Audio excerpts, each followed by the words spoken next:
Mani wamkele kwimbandu igama lami nginguzwele noKhatywa ukanti ke ubomi boyithu benziwe lula kakhulu ngonomyayi kodwa namhlanje nizawuvana ngakumbi into ba bungalula kanjani kuba sibasebenzisa ngamaxesha kaxakeka kanti kumanye amaxesha nokunxibelelana nezihlobo ngelo xesha lokonwaba. Namhlanje apha e-studio ndinaye umnumzana uLusanda Ntoni osuka phakathi kwa Cell Life. Sizawuva kuye kuba ingaba kwa Cell Life basebenzisa njani na yaye baluncedo kuwe ezuluntu ngaluphi nohlobo training and support manager phaya kwa Cell Life.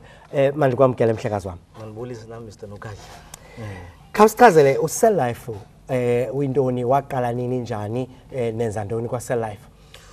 uCell Life ngumbutho bucala ungenangeniso owenza innovative systems for icala lakwa health sector ngokusebenzisa technologies ezikhoyo ezubutshile technologies ezifana ne cellphone, internet, no mixit nje technologies abantu ababathi bazisebenzise bangaqondi ukuthi ba kukhona izinto ezimo ngazo.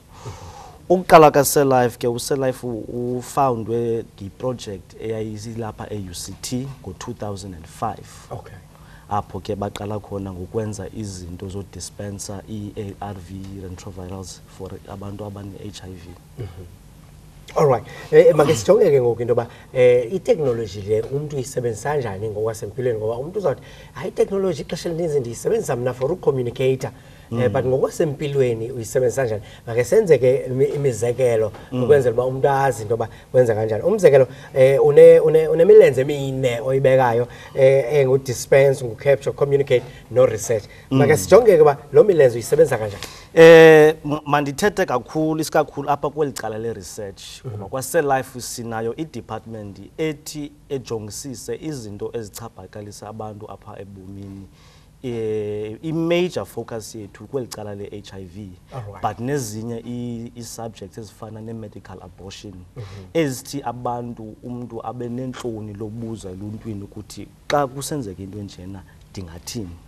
So into ezinjange cell phones umuntu uyakwazi ufumana i-SMS ethi if ufuna ukuba ulwazi nge-medical abortion tsalela le nombolo and then xa utsalela lo nombolo which is ngamanye amaxesha iba free afumane i-information ezawuchazela ukuba ubukhe wophigazi na.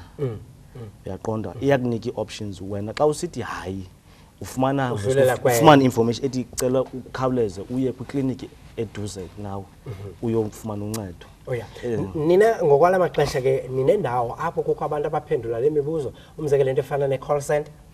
Dine-department endiranayo phayana enabafo babini bathi ke xa befona baphumela phaa kuthi sibancede ke ngezinto zale technology ukuba understandise ukuthi bangayisebenzisa njani ukuthi i-improve ubomi babo.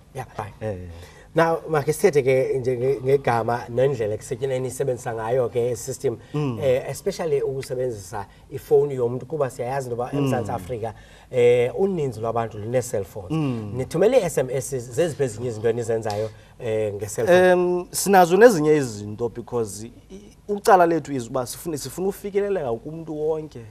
Sifuna ufikelela not even as far as youth because khona i-technologies ezifana no-mixit abantu abazisebenzisayo. Abantu uMixit umuntu usebenza for uncokola.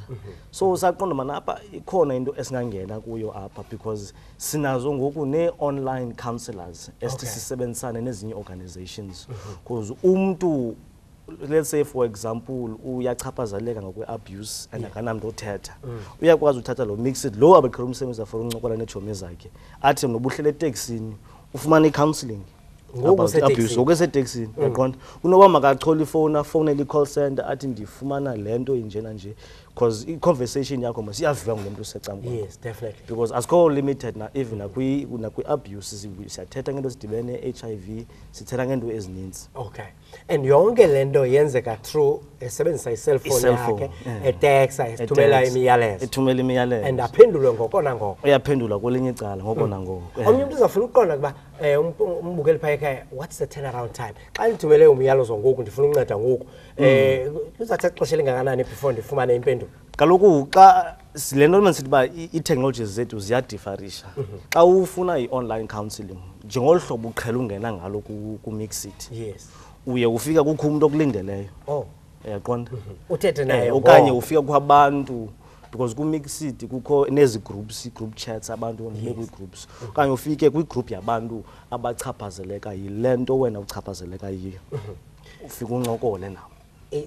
When it comes to izinto zempilo ke ukumcimbi wokukhuseleko kolwazi which is confidentiality yayo yonke lento ndiqiniseka kanjani mina into ba akukho umuntu uyakuphuma nayo lento yakekho omnye umuntu ongomnye oyakuyazi lento bendiyithetha nawe kuba sisebenzisa i-technology niqinisekisa njani leyo? Kaloku njengoba uSellife usebenzisana nee-organizations nazo eziyenza lo msebenzi we-counselling apho abantu bathi bathathe upon themselves i-clause yoba information le uthetha ngayo i-confidential. Okay. Masijonge ke ngoku into ba abantu ke abathi ke beze kuni befuna ukunceda okanye befuna uthetha ngezonto zinxulumene nempilo bazi njani ngani yaye banifumana kanjani? Sinayo i-office elapha eCape Town eRuland Street.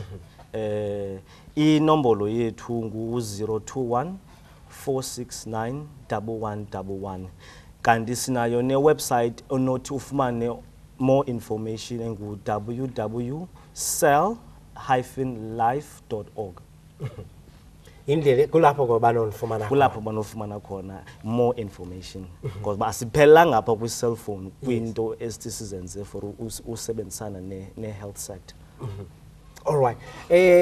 Mnumzana Ntoni masibulele kakhulu ngexesha lakho ndiqinisekile kuba kwithuba lizayo saphinde sincokole nangabanzi nangezinye zezinto enizenzayo ukwenzela uba abantu bazi ba zeziphi ezinye izinto abanozifumana kuni. Kubulela mna Mr. Nokhaji. Nkosi kakhulu tata. Alright. Enkosi.